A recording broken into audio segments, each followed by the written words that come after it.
Hello friend, welcome to Bajirao Reddy institute. Today analysis के आज के अंक में हम 14 जनवरी 2024 के प्रमुख समाचारों को देखते हैं।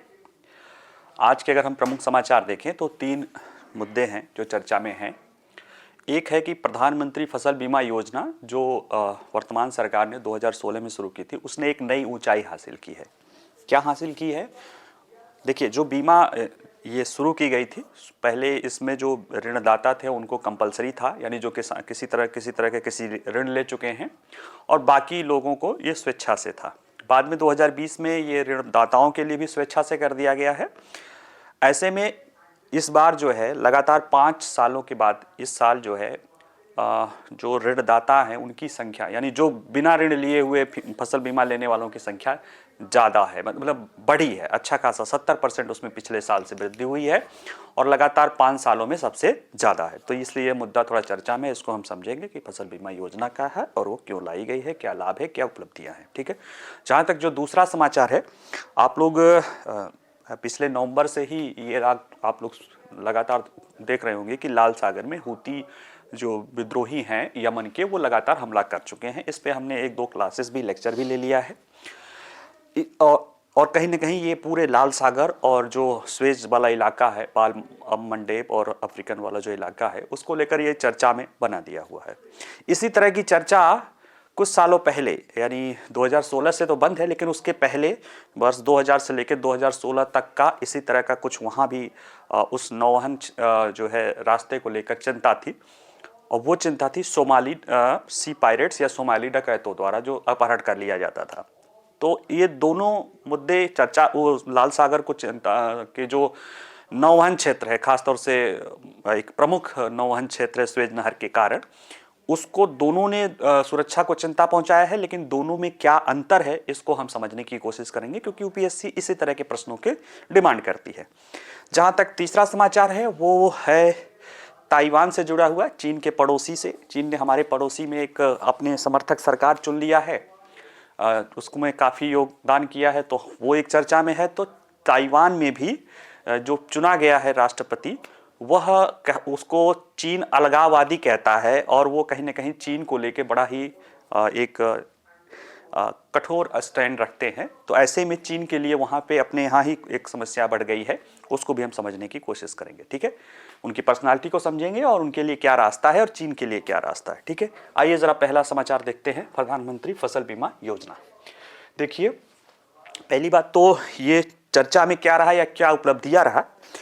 तो अभी जैसे बताया कि इसने एक नई ऊंचाई हासिल की है कि इसके तहत जो किसान जिन्होंने ऋण लिया, जो बिना ऋण लेने वाले किसानों की मात्रा काफ़ी बढ़ी है, पिछले साल की अपेक्षा 70% बढ़ी है। जो ये विशेषज्ञ बताते हैं कि कहीं ना कहीं इस फसल बीमा योजना की स्वीकार्यता किसानों में बढ़ रही है। ठीक है, क्योंकि जो कई बार बैंक से जो ऋण लेते हैं किसान, हालांकि अब वो स्वेच्छा से हो गया है, लेकिन जो पहले से चला रहा है वो चलता रहता है। लेकिन जिन किसानों ने ऋण नहीं लिया है, अगर उनकी संख्या में भी वृद्धि होती है, पिछले साल की अपेक्षा 70% वृद्धि होती है, तो ये एक उल्लेखनीय पहल है। ठीक है, जहाँ तक इस बीमा योजना का उद्देश्य है, ये एक फसली ऋण जो है मौसमी फसली ऋण है, फसली बीमा योजना है, जो किसानों को मौसम जनित और कई सारी समस्याओं से बचाना है, उनकी आय को सुरक्षा देना है और कुल मिला के कृषि क्षेत्र को मजबूत बनाना है। ठीक है, इस योजना की अगर हम कहें कि प्रीमियम आदि, तो वो 2% 1.5% होता है। उसको हम एक एक करके समझने की कोशिश करते हैं। ठीक है, आइए हम पहले समझते हैं कि इसकी उपलब्धियां क्या रही है। प्रधानमंत्री फसल बीमा योजना के तहत गैर ऋणी किसान, वैसे किसान जिन्होंने किसी बैंक से कृषि को लेकर ऋण नहीं लिया है, ठीक है, तो गैर ऋणी किसान का बीमित सकल फसल क्षेत्र, यानी क्षेत्र नई ऊंचाई पर पहुंच गया है, जो केंद्र की फसल बीमा योजना की बढ़ती स्वीकार्यता का संदेश है।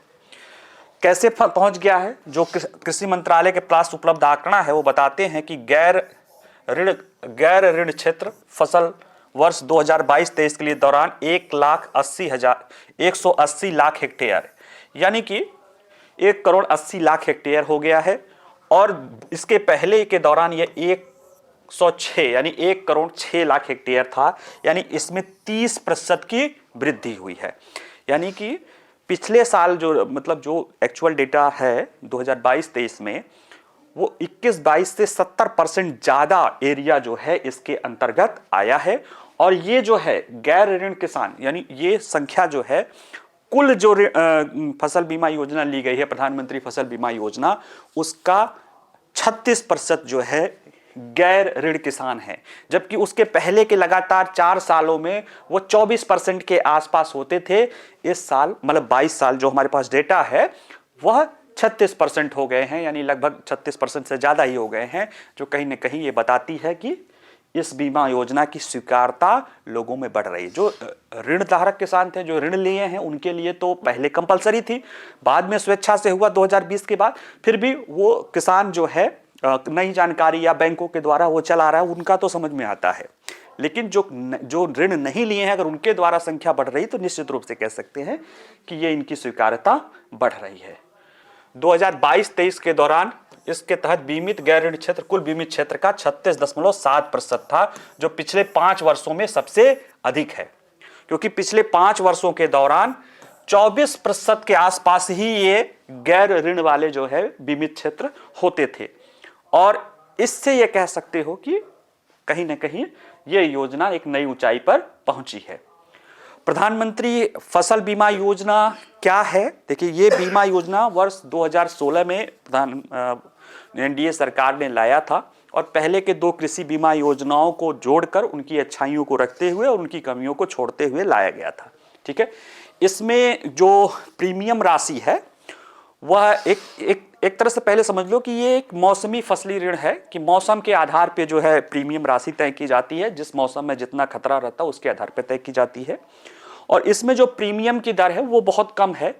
टोटल जो बीमित राशि है उसका 2% लिया जाता है खरीफ के फसलों में, और उसमें जो है दलहन तिलहन होता है, और 1.5% लिया जाता है रबी के फसलों में, और बाकी जो कह सकते हो कि कैश क्रॉप है उसके लिए 5% की बीमित राशि, मतलब उसका बीमित राशि का प्रीमियम लिया जाता है। और देखा जाए तो कई सारे राज्यों ने जो है ये जो 2%, 1.5%, 5% लिया जाता है, ये भी जो है अपने तरफ से दे देते हैं। तो ज्यादातर किसानों के लिए ये फ्री ही हो जाता है, जो भी कहीं ना कहीं भूमिका अदा करता है किसानों में इस बीमा योजना की स्वीकारता के लिए। तो उसके पहले आइए समझिए कि इसका उद्देश्य क्या है, जो महत्वपूर्ण है कि फसल बीमा योजना का उद्देश्य क्या है। कृषि क्षेत्र में निम्नलिखित प्रयासों के द्वारा टिकाऊ उत्पादन का समर्थन करना। प्रयास क्या क्या है? अप्रत्याशित घटनाओं से उत्पन्न फसल हानि या नुकसान से पीड़ित किसान को वित्तीय सहायता प्रदान करना, यह इसका पहला उद्देश्य है। खेती में उनकी निरंतरता सुनिश्चित करना, यानी किसानों को इस तरह से जो किसान हानि होती है उसको सुनिश्चित करके, उसका हानि को भरपाई करके उनकी निरंतरता की वो लगातार बने रहें, इससे किसानों की आय की स्थिरता प्रदान करना है। यानी जब फसल बेचता है तो किसान आय प्रदान करता है, लेकिन अगर कोई आपदा आ गई तो कहीं ना कहीं उसका नुकसान हो जाता है, उसकी आय प्रभावित हो जाती है, जिसके कारण वो कृषि करना कहा जाता है घाटे का सौदा होता है और वो छोड़ने पर चलता है। लेकिन जब बीमा हो जाएगी तो किसी तरह की अगर आता है तो उसकी आय सुनिश्चित हो जाती है, क्योंकि उसके फसल का जो है जो एक राशि होती है उसको मिल जाती है, उसकी आय भी सुनिश्चित हो जाती है, जिससे वो खेती में लगे रहने के लिए वो मोटिवेटेड होता है। और इससे क्या होता है, किसानों को नवीन और आधुनिक कृषि पद्धतियों को भी अपनाने के लिए प्रोत्साहित किया जाता है। कैसे किया जाएगा भाई? ये तो बीमा है। देखिए, किसान नवीन और कृषि पद्धति लगाता है, उसमें पैसा आता है, खर्च होता है, इन्वेस्टमेंट होता है, और कोई नुकसान हो जाए तो उसका क्षति हो जाता है। लेकिन अगर उसकी राशि बीमित रहेगी कि तो वो रिस्क भी ले सकता है, वो इन्वेस्टमेंट भी कर सकता है कि उसको लगता है कि अगर कोई आपदा और इस तरह की समस्या या किसी मौसम जनित समस्या आई या किसी कारण पैदावार आया, बाढ़ आ गई, सूखा हो गया, ओलावृष्टि हो गई या कोई और समस्या आ गई, तो उसको मिनिमम जो एक बीमा राशि उसको मिल जाएगी। उससे क्या होगा कि वो रिस्क लेता है या वो नई नई इन्वेस्टमेंट करने के लिए भी वो आगे आता है। इससे क्या होता है कि कृषि में ऋण का प्रवाह भी सुनिश्चित करना होता है, क्योंकि अब किसान जो चूंकि पता रहता है कि उसकी राशि बीमित रहती है, ऐसे में वो ऋण अब बैंकिंग सेक्टर से और इस तरह से वो ऋण लेने में भी होता है, और चूंकि ऋण देने वालों को भी पता है कि राशि बीमित है, तो वो आसानी से किसानों के लिए ऋण को लेकर व्यापक पहल कर रहा है, तो वो इसमें एक लाभ प्रदान करता है। विकास क्रम, जैसे अभी बताया कि 16 एनडीए सरकार ने वर्ष 2000 खरीफ फसल के 2016 में जो खरीफ वाला फसल होता है, जुलाई से वाला आगे वाला, उससे ये प्रधानमंत्री फसल बीमा योजना शुरू की थी। और इस सरकार ने इसकी समीक्षा के लिए 1 अक्टूबर 2018 से कुछ बदलाव पेश किए थे, जो 2020 में खरीफ के फसल से ही ये लागू किया गया है। यह योजना पहले जो ऋण लेने वाले किसान थे उनके लिए अनिवार्य थी, यानी जो शुरू की गई थी तो जो ऋण किसान थे उनको अनिवार्य थी, और बाद में जो भी ये सुधार किया गया तो उसमें खरीफ 2020 से इसे स्वैच्छिक बना दिया गया, यानी कि वो चाहे तो ले चाहे तो न ले। ठीक है। और वर्ष 2023 में अगर देखा जाए तो यह योजना 21 राज्यों द्वारा और केंद्र शासित प्रदेशों द्वारा अधिसूचित कर दी गई है, और जिसमें 29 कृषि फसलें और 59 बागवानी फसलें शामिल है। यानी अब 21 राज्यों और केंद्र शासित प्रदेशों में यह योजना चल रही है, और 29 कृषि फसलें और 59 बागवानी फसलों के तहत इस योजना दी जा रही है। यानी देखा जाए तो ज्यादातर बागवानी फसलें इसमें ज्यादा, क्योंकि उसमें ज्यादा रिस्क है। ठीक है। तो ऐसे में कहीं ना कहीं ये बताता है कि किसानों की जो आय है उनको सुरक्षित रखता है, उसको किसके माध्यम से, जो उनके उत्पादन है उनको किसी भी तरह के क्षति से बचाकर। ठीक है। योजना के तहत प्रीमियम भुगतान बताई दिए हैं कि 2%, 1% और वो होता है। योजना के लाभ, ये फसल बीमा योजना है, इससे क्या होता है कि किसानों का योगदान कम हुआ, क्योंकि ये व्यापक पैमाने पर चलाया जा रहा है, बड़े पैमाने पर चलाया जा रहा है, तो जो बीमा कंपनियां हैं उनका लागत कम हो जाती है, तो इसलिए जो है प्रीमियम की राशि कम हो जाती है, और कई सारे राज्य तो इसको भी दे देते हैं, जिससे ये क्या हो रहा है, फ्री हो जा रहा है। इससे क्या होता है कि इसमें और क्या लाभ है, इससे ओलावृष्टि, भूस्खलन, जल भराव, आकाशीय बिजली, बादल फटने जैसे स्थानीय जोखिम के कारण व्यक्तिगत रूप से हुए नुकसान का भी आकलन करने का इसमें प्रावधान है। जो सामूहिक होता है, व्यक्तिगत भी होता है कि किसी किसान का हुआ ना हुआ, उसमें भी इसके प्रावधान किया गया है। और इन अप्रत्याशित घटनाओं से उत्पन्न फसल क्षति से पीड़ित किसानों की वित्तीय सहायता किया जाता है। इससे क्या होता है, किसानों को नवीन और आधुनिक कृषि पद्धतियों को अपनाने के लिए प्रोत्साहित किया जाता है। तो कहीं ना कहीं जो हमारे किसान हैं उनकी आय की सुरक्षा, और देखा जाए तो उनकी सुरक्षा, क्योंकि किसान वैसे भी बहुत कमजोर वर्ग माना जाता है, उनकी आय बहुत कमजोर है क्योंकि उनके पास कृषि जोत बहुत छोटा है। ऐसे में उनके जो फसल है उनको किसी भी तरह की आघात से सुरक्षा देने वाला ये प्रावधान है, और यह निश्चित रूप से भारतीय कृषि और किसानों को एक संबल प्रदान करने वाला एक बेहतर सोशल सेफ्टी नेट के रूप में काम करता है। देखिए, कई सारे सेफ्टी नेट है जिसमें एमएसपी प्रमुख भूमिका अदा करती है, लेकिन एमएसपी तब रोल आता है जब किसान फसल उत्पादन करता है, कि उसे आय की सुरक्षा देता है कि तुम इतना उत्पादन करोगे तो हम तुम्हें इतने रेट पे खरीदेंगे। ठीक है। लेकिन उत्पादन के दौरान अगर कोई समस्या आ जाती है, फिर उसका क्या होगा, उसको लेकर ये जो है योजना कहीं ना कहीं सुरक्षा प्रदान करती है। ठीक है। चलिए अब अगला देखते हैं। अगला समाचार जो है हमारा, अगला न्यूज है वह है कि काफी दिन से जो लाल सागर, अरब सागर से ही जुड़ा हुआ लाल सागर और हूती विद्रोही चर्चा में रहे हैं, और यह जो चर्चा है ये नवंबर 2023 के बाद से शुरू हुआ है, जबकि यमन के विद्रोही समूह हमास के समर्थन में यहां से जाने वाले जो व्यापारिक जहाज हैं उन पर हमले कर रहे हैं। जो अनुमान है अब तक जो है 27 से ज्यादा व्यापारिक जहाजों पर हमले किए गए हैं। अमेरिका, ब्रिटेन ने इन पे जो है कार्रवाई भी की है, जो कि हम पिछले लेक्चर में आप लोगों को बता ही चुके हैं, और अभी भी कार्रवाइयां चल रही हैं। भारत ने अभी भी अपने कई सारे युद्धपोत भेजे हैं। इसी तरह की घटनाएं इसी तरह की नहीं, लेकिन हाँ, जो व्यापारिक जहाजों का जो संकट है, इसी तरह का संकट सोमाली डकैतों द्वारा भी वर्ष 2000 से 2016 तक रहा है। ऐसे में प्रश्न होता है कि दोनों के बीच में क्या अंतर है। ठीक है। तो हम इसमें समझेंगे क्या कि चर्चा में क्या मामला है, हूती जो है व्यापारी जहाजों को क्यों निशाना बना रहे हैं, और लाल सागर में हमलों का वर्तमान चरण, और इस तरह से हम इसको समझते हैं। ठीक है। चर्चा में क्यों है, क्योंकि पिछले साल नवंबर से, यानी नवंबर 2023 से यमन का हूती मिलिशिया लाल सागर में व्यापारिक जहाजों पर हमला कर रहा है।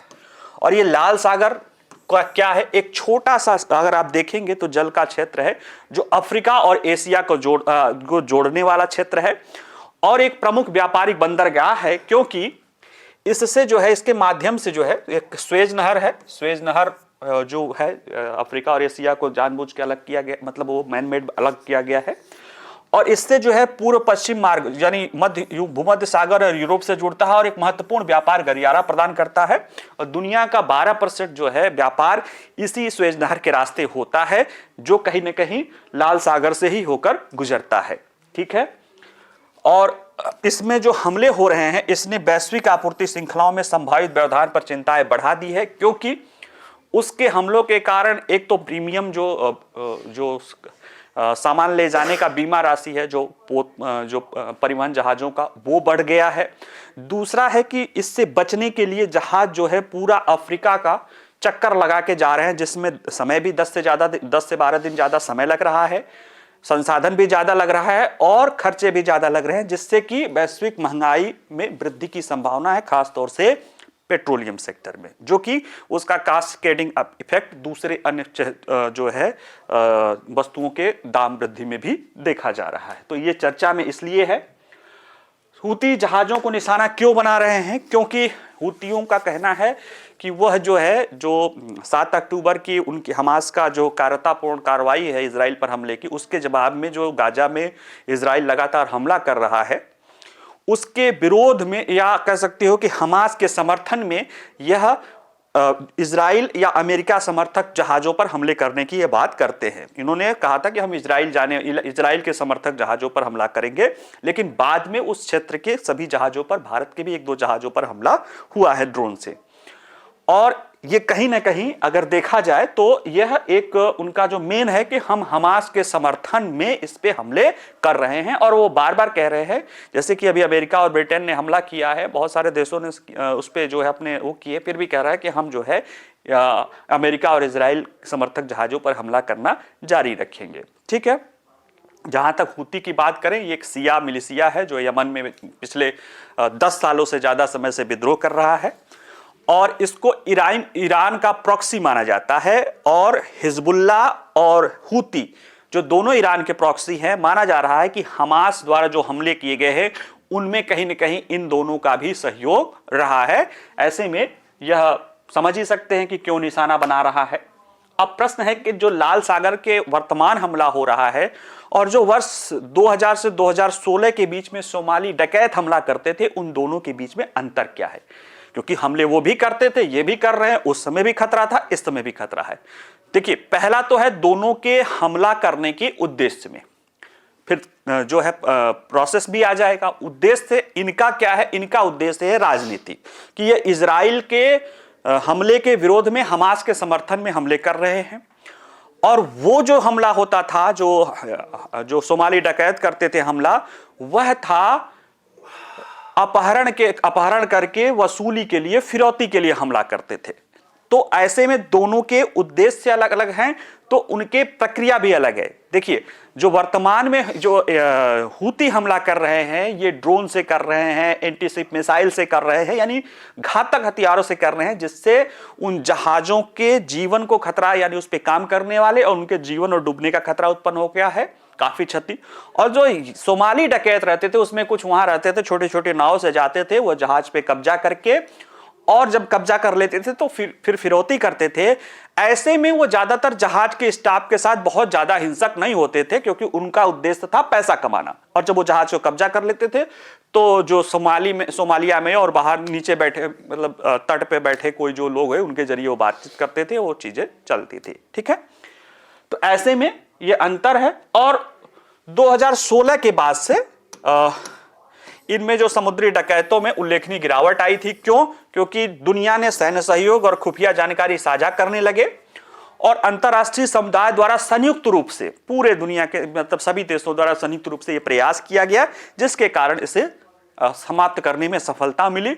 ग्राउंड लेवल पे भी जो है फ्रांस आदि ने कार्रवाई शुरू की थी जो है सोमालिया में, तो इस तरह से इसको रोकने में मदद मिली। और 2016 के बाद से जो है आप कह सकते हो 2023 तक ये चीजें शांति। हालांकि फिर भी वहां पे गार्ड चलते थे जो है व्यापारी जहाजों के साथ, लेकिन कोई बहुत बड़ा खतरा ऐसा दिखाई नहीं दिया।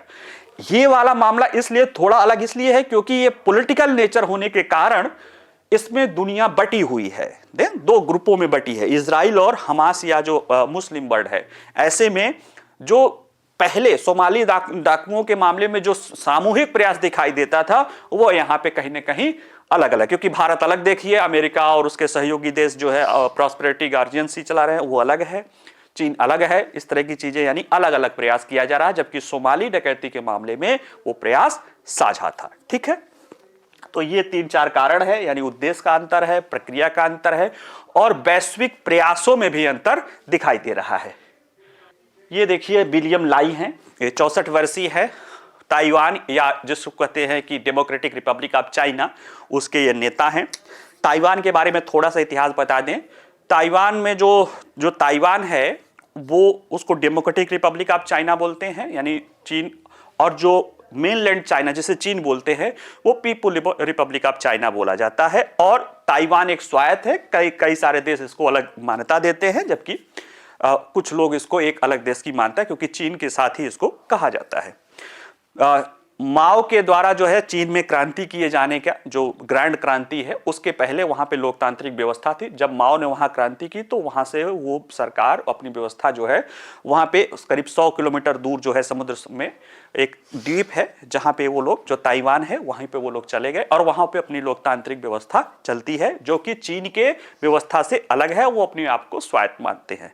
वर्तमान में उनकी 2.3 यानी 2 करोड़ 30 लाख की आबादी है और वो वहां पे जो है जो अभी चुनाव हुआ, इसके पहले भी जो चुनाव हुई थी, जो पार्टी है वो चीन की विरोधी मानी जाती है। उसी पार्टी का व्यक्ति जो है, जो इसके पहले उप राष्ट्रपति था, वही वहां का राष्ट्रपति चुना गया है। ठीक है, ऐसे में इसको जो है अपने विचारों के कारण चीन के कट्टर विरोधी माने जाते हैं और ताइवान की स्वतंत्रता की बात करते हैं, स्वायत्तता नहीं स्वतंत्रता की बात करते हैं। इसलिए चीन इन्हें अलगाववादी नेता कहता है और इनका चुना जाना कहीं ना कहीं लगता है कि उस क्षेत्र में संघर्ष बढ़ाएगा। तो आइए जरा समझते हैं हम क्यों पढ़ रहे हैं। क्योंकि अगर चीन हमारे यहाँ, चीन का एक समर्थक व्यक्ति मालदीव में चुनता है तो हमारे लिए सुरक्षा चिंता उत्पन्न हो गई है और दुनिया के लिए भी समस्या है कि अगर आपस में चीन और भारत उलझते हैं तो क्या होगा हिंद महासागर में।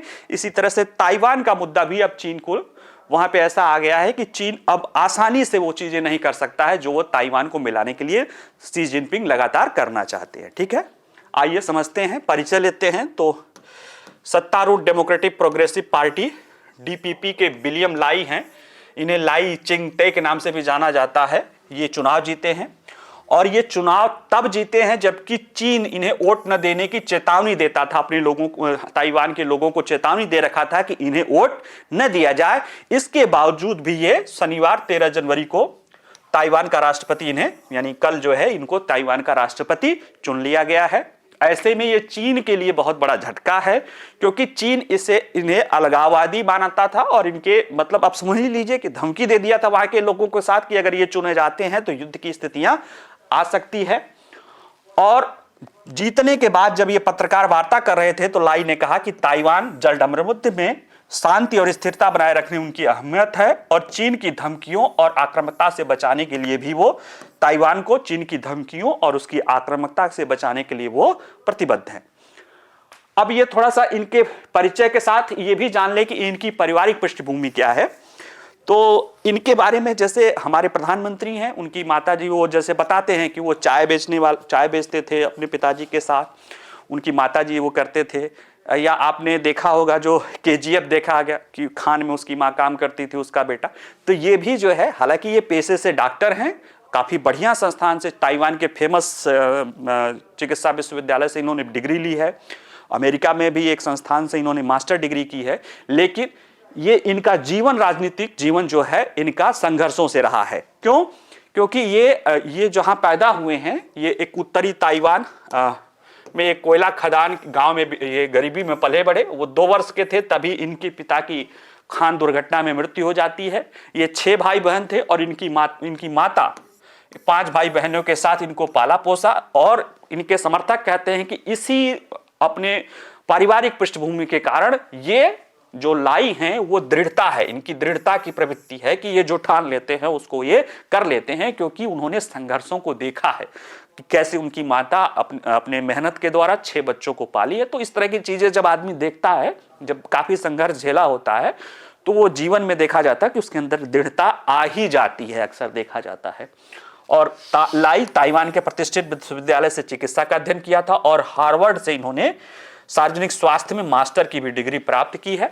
इन्होंने काफी समय तक जो है 64 वर्ष के हैं, काफी समय तक ये वहां पे कुछ डॉक्टरी किए, लेकिन 40 वर्षों के बाद जब 1980 के दशक में ताइवान में लोकतांत्रिक प्रक्रिया शुरू होती है तो ये अपनी डॉक्टरी छोड़ के, मार्शल लॉ था पहले, डॉक्टरी छोड़ के राजनीतिक सुधारों के जो है ये राजनीति में अपनी शुरुआत कर लेते हैं। पहली बार 1998 में ये विधायक यानी वहां के जो मेंबर पार्लियामेंट चुने जाते हैं। 2010 में ताइनान शहर है वहां के, इसके मेयर चुने जाते हैं। 2017 से 19 तक वहां के ताइवान के प्रधानमंत्री थे। हालांकि जो वहां का प्रधानमंत्री होता है वो बहुत पावरफुल नहीं होता, लेकिन हाँ वो राष्ट्रपति का प्रमुख सलाहकार होता है और वह सरकार का मुखिया होता है। तो जो कार्यकारी अधिकार है वो राष्ट्रपति के पास ही है, तो वो चुने जाते हैं। और नवंबर 2019 में ये वहां के उपराष्ट्रपति चुने जाते हैं, जो अभी तक राष्ट्रपति रही हैं एक महिला, उनके सहयोगी के रूप में, और अब ये राष्ट्रपति चुन लिए गए हैं। तो ये इनकी पारिवारिक और राजनीतिक विरासत। अब इनकी जरा विचारधारा के रूप में देखिए कि चीन की नजरों में ये एक अलगाववादी नेता है। चीन इन्हें अलगाववादी नेता के रूप में मानता है और ये कहता है कि ये यहां भी आरोप लगाया था इस चुनाव में कि ये झूठा स्वतंत्रतावादी है, कि ये फेक नैरेटिव चलाता है। ऐसा चीन का आरोप है। अगर चीन का ऐसा आरोप है तो निश्चित रूप से ये व्यक्ति कुछ तो होगा, और ये जो है ये है लाई और चीन के बीच तनाव की जड़ें 2017 में है, क्योंकि उन्होंने खुद को ताइवान की स्वतंत्रता के लिए व्यवहारिक कार्यकर्ता बता दिया था कि वो ताइवान को चीन से जो स्वायत्ता है भी चीन से स्वतंत्र बनाएंगे। हालांकि ताइवान ने इस तरह की बात, विवाद खड़ा हो गया क्योंकि ताइवान ने न तो औपचारिक रूप से चीन से स्वतंत्रता की बात की है और न ही उसके साथ एकजुट होने की। वो एक स्वायत्ता की बात किए रहता है और ये व्यवस्था एक तरह से बनी हुई है, लेकिन इसने कहा कि हम उसकी स्वतंत्रता की बात करते हैं। हालांकि इसका विरोध होने पर वो फिर अपनी बात पे थोड़ा सा जो है अलग हट गए, लेकिन चीन तब से इसको जो है अलगाववादी नेता मानता है और वो कहता है कि वह क्रॉस स्टेट संबंधों यानी चीन और ताइवान के संबंधों को गंभीर खतरा है। अब जिसे चीन गंभीर खतरा बना दिया है वही वहां का राष्ट्रपति हो गया है। ऐसे में नए राष्ट्रपति के लिए आगे का रास्ता क्या होगा? क्योंकि देखिए चीन जैसा बात दिख रहा था कि बहुत जल्दी अगर वहां पे उसने अपने समर्थक उम्मीदवार भी खड़े थे, जो कि दूसरे स्थान पे रहा था। जो फॉक्सकॉन इंडस्ट्री है उसके चेयरमैन भी चुनाव लड़े थे, तो चीन ने उनको धमकाया कि तुम बैठ जाओ, क्योंकि उसको लगा था कि विपक्षी वोट बढ़ सकता है, लेकिन अगला नहीं बैठा। तो जो अभी सत्ता में है वो चीन का कट्टर विरोधी है। ऐसे में अब चीन अगर ताइवान को लेने की कोशिश करेगा तो अब उसे उतनी आसानी नहीं होगी, क्योंकि प्रतिरोध आएगा। और जहां तक ताइवान की अवस्थिति देख लीजिए तो ताइवान मेन लैंड से चीन के करीब 100 से 150 किलोमीटर दूर है, बीच में समुद्र है और समुद्र में आने के लिए उसको एम्फीबियन या इस तरह से नौसेना और इस तरह से वायुसेना आना चाहिए।